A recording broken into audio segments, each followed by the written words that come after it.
Tales from the Arabian Nights, adapted by Andrew Lang. Scheherazade.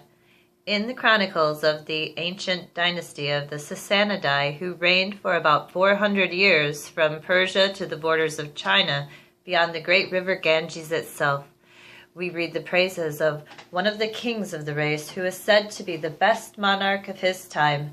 His subjects loved him, and his neighbors feared him, and when he died, he left his kingdom in a more prosperous and powerful condition than any king had done before him.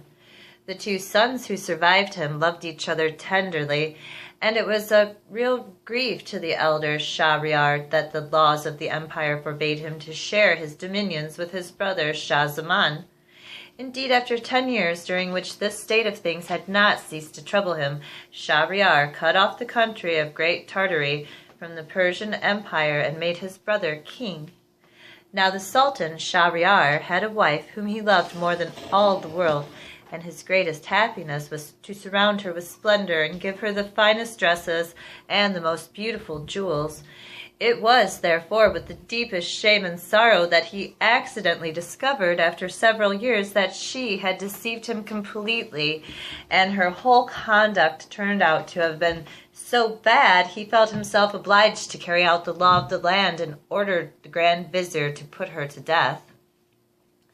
The blow was so heavy that his mind almost gave way, and he declared he was quite sure all women were as wicked as the Sultana, if you could only find them out, and that the fewer the world contained, the better. So every evening he married a fresh wife, and had her strangled the following morning before the Grand Vizier, whose duty it was to provide these unhappy brides for the Sultan. The poor man fulfilled his task with reluctance, but there was no escape, and every day saw a girl married and a wife dead. This behavior caused the greatest horror in the town, where nothing was heard but cries and lamentations. In one house was a father weeping for the loss of his daughter, in another perhaps a mother trembling for the fate of her child, and instead of the blessings that had formerly been heaped on the Sultan's head, the air was now full of curses. The Grand Vizier himself was the father of 2 daughters, of whom the elder was called Scheherazade, and the younger Dinarzade. Dinarzade had no particular gifts to distinguish her from the other girls, but her sister was clever and courageous in the highest degree. Her father had given her the best masters in philosophy, medicine, history, and the fine arts, and besides all this, her beauty excelled that of any girl in the kingdom of Persia. One day, when the Grand Vizier was walking and talking with his eldest daughter, who was his delight and pride, Scheherazade said to him, "Father, I have a favor to ask you. Will you grant it to me?" "I can refuse you nothing," replied he. "That is just and reasonable." "Then listen," said Scheherazade. "I am determined to stop this barbarous practice of the sultans, and to deliver the girls and mothers from the truly awful fate that hangs over them." "It would be an excellent thing to do," returned the Grand Vizier. "But how do you propose to accomplish it?" "My father," answered Scheherazade, "it is you who have to provide the Sultan daily with a fresh wife, and I implore you by all the affection you bear me to allow the honor to fall upon me." "Have you lost your senses?" cried the Grand Vizier, starting back in horror. "What has put such an idea into your head? You ought to know by this time what it means to be the Sultan's bride." "Yes, my father, I know it well, and I am not afraid to think of it. If I fail, my death will be a glorious one, and if I succeed, I shall have done a great service to my country." "It is of no use," said the Grand Vizier. "I shall never consent. If the Sultan were to order me to plunge a dagger in your heart, I should have to obey. What a task for a father! Ah, if you do not fear death, fear at any rate the anguish you would cause me." "Once again, my father," said Scheherazade, "will you grant me what I ask?"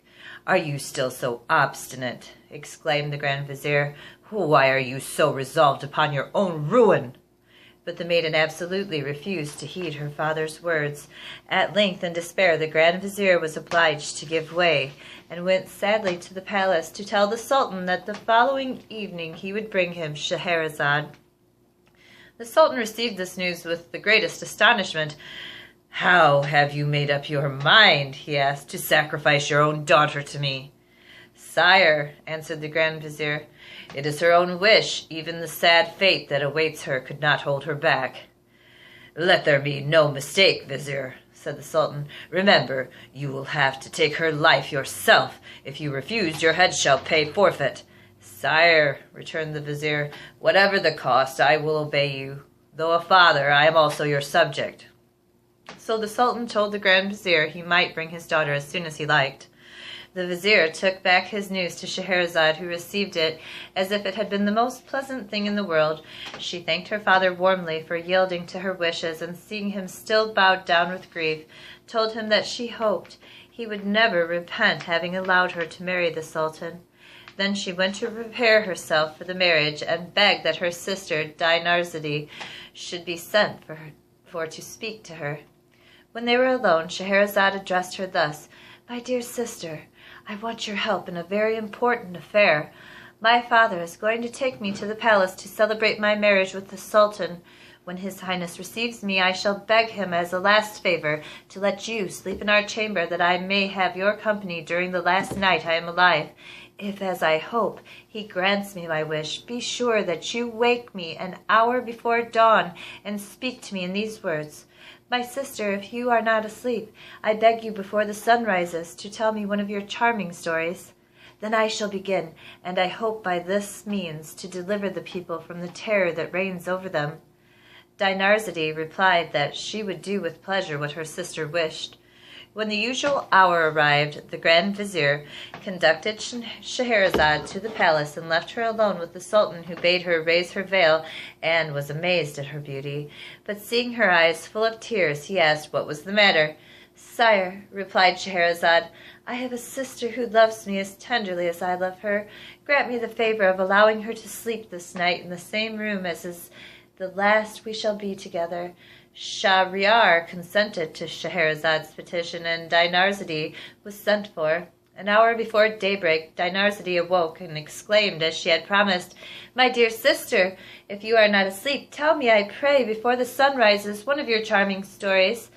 It is the last time I shall have the pleasure of hearing you." Scheherazade did not answer her sister, but turned to the Sultan. "Will your Highness permit me to do as my sister asks?" "Willingly," he answered. So Scheherazade began. The Merchant and the Genie. Sire, there was once upon a time a merchant who possessed great wealth in land and merchandise, as well as in ready money. He was obliged from time to time to take journeys to arrange his affairs. One day, having to go a long way from home, he mounted his horse, taking with him a small wallet in which he had put a few biscuits and dates. Because he had to pass through a desert where no food was to be had, he arrived without any mishap, and having finished his business, set out on his return. On the 4th day of his journey, the heat of the sun being very great, he turned out of his road to rest under some trees. He found at the foot of a large walnut tree a fountain of clear and running water. He dismounted, fastened his horse to a branch of the tree, and sat down by the fountain, after having taken from his wallet some of his dates and biscuits. While eating the dates, he threw the stones right and left. When he finished this frugal meal, he washed his face and hands in the fountain. While he was thus employed, he saw an enormous genie, white with rage, coming toward him with a scimitar in his hand. "Arise," he cried in a terrible voice, "and let me kill you, as you have killed my son." He uttered those words. The genie gave a frightful yell. The merchant, quite as much terrified as of the hideous face, and the monster, at his word, answered him trembling, "Alas, good sir, what can I have done to you to deserve death?" "I shall kill you," repeated the genie, "as you have killed my son." "But," said the merchant, "how can I have killed your son? I do not know him. I have never even seen him." "When you arrived here, did you not sit down on the ground?" asked the genie. "Did you not take some dates from your wallet, and while eating them throw the stones about?" "Yes," said the merchant, "I certainly did so." "Then," said the genie, "you have killed my son, for while you were throwing the stones, my son passed by, and one of them struck him in the eye and killed him. So I shall kill you." "Ah, sir, forgive me," cried the merchant. "I will have no mercy on you," answered the genie. "But I killed your son quite unintentionally, so I implore you to spare my life." "No, I shall kill you as you killed my son." And so saying, the genie seized the merchant by the arm, threw him on the ground, and lifted his saber to cut off his head. The merchant, protesting his innocence, bewailed his wife and children, and tried pitifully to avert his fate. The genie, his scimitar raised, waited till he had finished, but was not in the least touched. Scheherazade at this point, seeing that it was day, and knowing the Sultan always rose very early to attend the council, stopped speaking.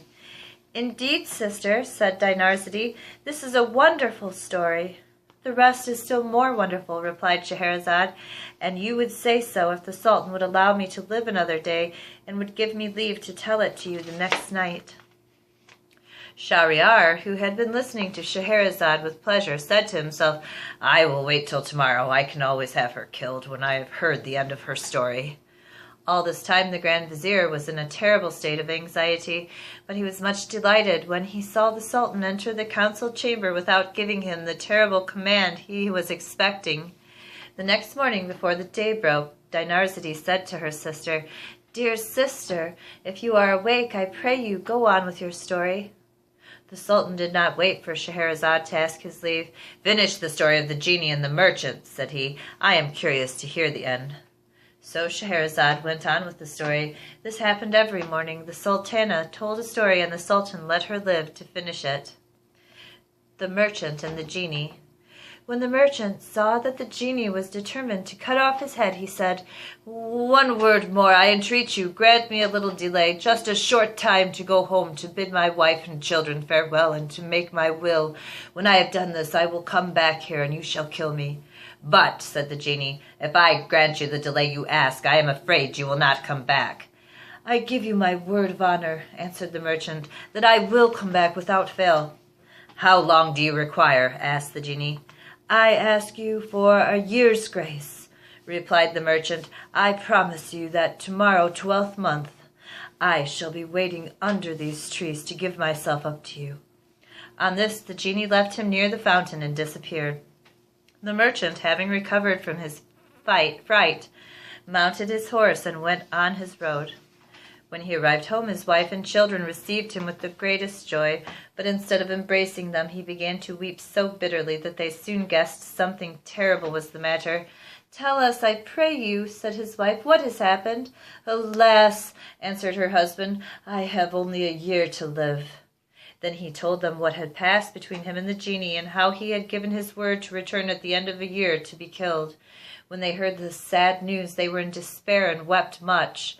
The next day the merchant began to settle his affairs, and first of all, to pay his debts, he gave presents to his friends and large alms to the poor.